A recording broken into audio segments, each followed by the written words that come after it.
परिस्थिति अहिलेको स्थिति होइन बुझ्दाखेरि चाहिँ अब यो युवाहरूलाई नै एकचोटि अगाडि बढाउने भन्ने हिसाबले मैले आफ्नो टिकट आफ्नो आइसकेको चिजलाई पनि त्यागेर यहाँलाई सुम्पिदिँदैछु होइन एकदम सशक्त रूपमा जाने अगाडि बढ्ने यहाँलाई त्यसको लागि तपाईँले धेरै धेरै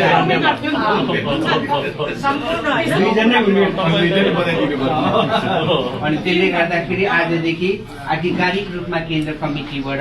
सुनसरी क्षेत्र नम्बर 1 संघीय लोकनाथ आर्थिक मञ्चको तर्फबाट सुनसरी नम्बर क्षेत्र नम्बर 1 को उम्मेदवार हाम्रो जिल्ला अध्यक्ष राजकुमार मिसुमलाई चाहिँ म टिकट हस्तान्तरण गर्ने जाँदैछु।